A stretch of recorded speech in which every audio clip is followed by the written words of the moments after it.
শান্তি আলোচনায় যুক্তরাষ্ট্র অতিরিক্ত দাবি করছেন বলে মন্তব্য করেন ইরানের পররাষ্ট্রমন্ত্রী আব্বাস আরাঘচি।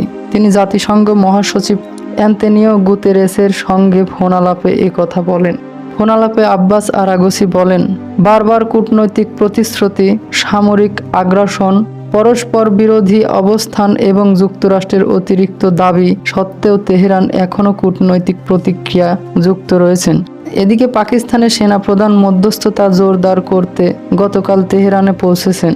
একই সময় মার্কিন প্রেসিডেন্ট ডোনাল্ড ট্রাম্প হঠাৎ করে তার ছেলের বিয়েতে না যাওয়ার সিদ্ধান্ত নেন।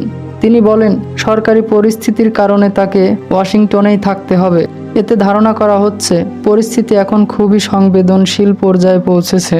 চলতি সপ্তাহে ট্রাম্প ইরানের সঙ্গে আলোচনা বর্ডার লাইনে থাকবে বলে উল্লেখ করেছেন। তার ভাষায় এটি আবারও হামলার দিকে যেতে পারে অথবা যুদ্ধ শেষের একটি চুক্তিতেও পৌঁছাতে পারে। গত 28শে ফেব্রুয়ারি যুক্তরাষ্ট্র ও ইসরায়েল ইরানে হামলা চালায়। এরপর ইসরায়েল ও উপসাগরীয় দেশগুলোতে তেহরানের পাল্টা হামলায় মধ্যপ্রাচ্য জুড়ে যুদ্ধ শুরু হয়। এছাড়াও কৌশলগতভাবে গুরুত্বপূর্ণ হরমুজ প্রণালী ঘিরে পাল্টাপাল্টি অবরোধ তৈরি হয়, যা বিশ্ব অর্থনীতিতে বড় ধরনের অস্থিরতা সৃষ্টি করে।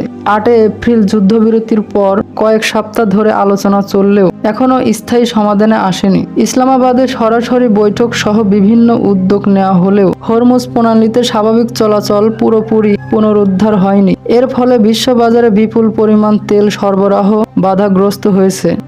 হোয়াইট হাউস ইরানের উপর নতুন করে হামলা পরিকল্পনা করছেন, তবে এখনও এ বিষয়ে চূড়ান্ত সিদ্ধান্ত হয়নি।